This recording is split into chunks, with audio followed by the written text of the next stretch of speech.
subaxna wanaagsan soo dhawaada saaka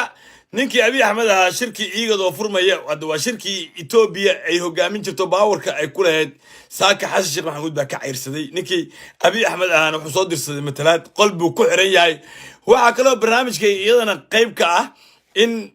badii uu Muuse saxiixay ninkii Muuse Yahuudi ahaa badii uu saxiixay oo lagu hayay saylac isku jirtay 130 kilomitir dadka 20 kilomitir baa loo sheegay laakiin 130 kilomitir masaafadii isku jirtay ee labada dekedood u rabay inay Ethiopia ka siiyana ciidamo 43 kuna baa u soo ruqaansaday iyo 12 doonyood oo Turkish ah iyagoo ballan qaaday ilaa inta Soomaaliya cageed isku istaagayso inay badda ay ka ilaalinayaan Ethiopia iyada taasna si qoto dheer iyada fiideo ah ciidankii Turkiga soo ama baxayna waa idin hayay waa tusaya waxaan caday saaka shirkii ciigad baa furmay ninkii Abiy Ahmed ah shalay ergu soo dirsaday oo madaxda ciigad kamid ah wuxuu yiri inta aan shirka waa soo duulayaa waa imaanaya laakiin inta aan shirka aanan imaan ka hor waxaan rabaa Xasan Sheekh Maxamuud inaan qol mugdi isku aragno Xasan Sheekh Maxamuudna waa uu ka diiday taariikhdan dibadii ku celinaya maalmuhu isku eka waxaan xasuustaa ama ummadda Soomaaliyeed inta wax garadka ama inta dabcan siyaasadda aad ugu dhundaloosha ay ka warhayaan 16kii markii aan safiirkii Kenya ceyrinay kaayagana aan la soo baxnay oo markaas Kenya aan badii Xasan Sheekh Maxamuud baa xilliga joogay waa maalmuhu say suugeeyeen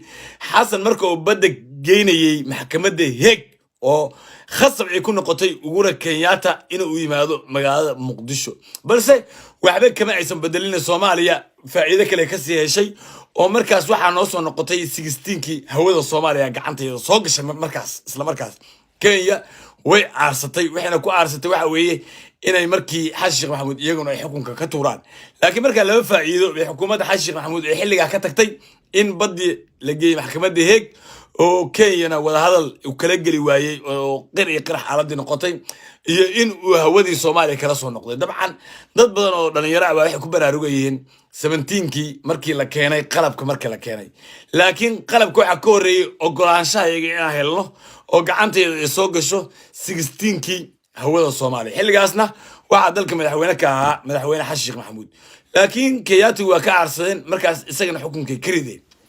maanta culayskii kale uu wajahaya oo nimankii Etoobiyaanka waxay soo bushgareynayaan maamul goboleedyada dabcan hadii aad qormadii Faad Yaasin aad akhrisay Xaaji Daahir wuxuu ku sheegay Xasan inuusan marnaba ahayn nin badaha iyo bariga Soomaaliya iyo dadka Soomaaliyeed nin gorgortan ka galiyay inuusan ahayn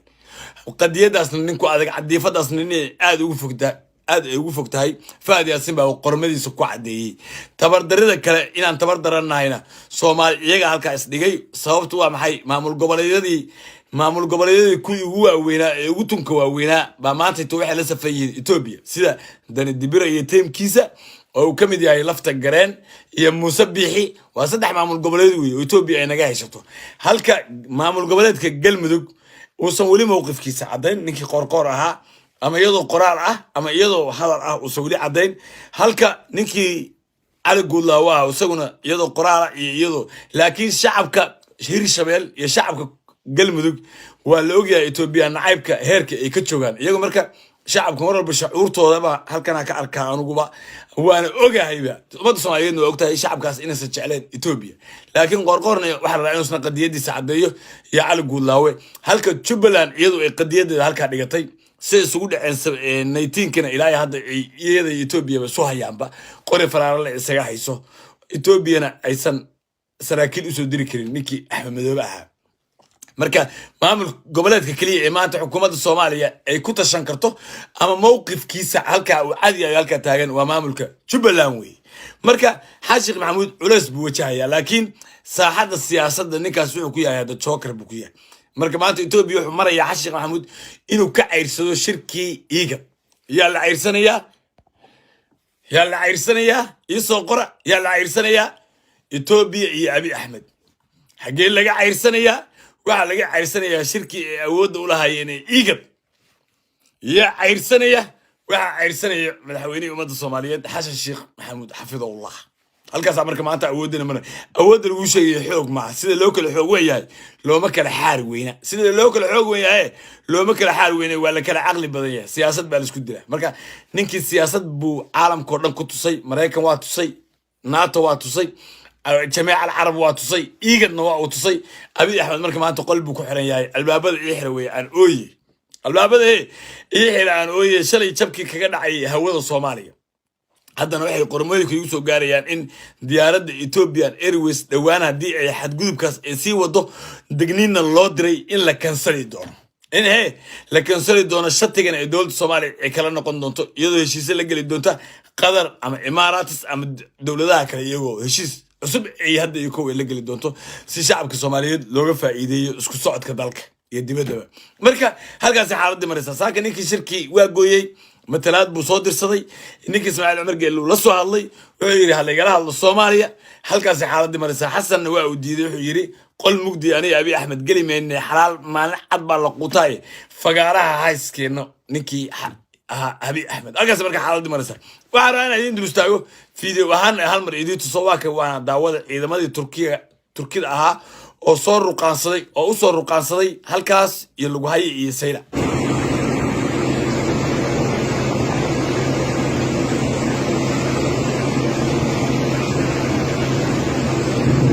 ما شاء الله دبع واركسان وإذا ما دي بدها تركيا ويه أو ستة وصار رقان صدي ماشي إثيوبيا ضمعيض وها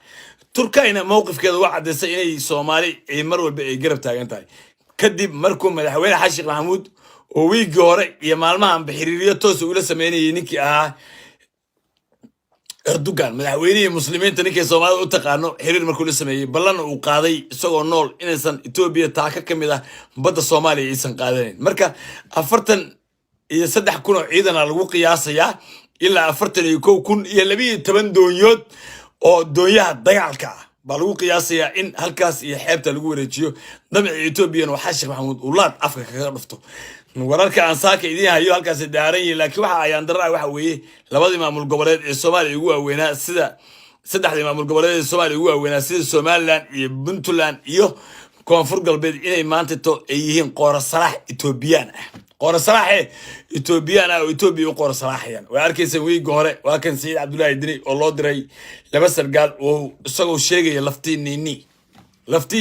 nini saas waxa uu foorarsanaya waa kan Saciid Cabdullaahi Dini ah وكان دينا كلها وجدان صاحب كيس لفت جرين بوجدان وسون لفتي فضو قاضي لفتي فضو وكان نكي سين لفت جرينها طبعا مركات لما أنا بحكي شيء تدد بقى قاب قبيلة مركبة أرنتو قاضي أما موضوع يعقوب إنه الدني ما أرنتو صومالي مريسا مرة دين صومالي تكتنا أنا قلت توتي قاس وحرتها إثيوبيان يعني حشر محمود بولالك يا ومدحوينه هيجا إثيوبيان دين إسلامنا نجمع دحيسه وكفارة يهود أفريقيا ويه قف كستو صومالي يويل كستو صومالي وحكولات دار ما يحويه إن ماشي وأركو إثيوبيا أف يقدم بأكولات در أف يقدم هذا اللي بدأ أولين أورك كنا أو واحد سميسا هلك كراهيو كوافوف برنامج كان برنامج حين تقول مدون واحد كعصنا يا فيديو وان سيشر قرية السلام عليكم ورحمة الله تعالى وبركاته صومالي يقولوا صومالي أنو راتو مدحوينا يقول استو مدحوينا صومالي يقول استو أوديسا كي كرنقطة الله كديو كي كرنقطة الله كديو أقول سنين يلا نيجي السلام عليكم ورحمة الله تعالى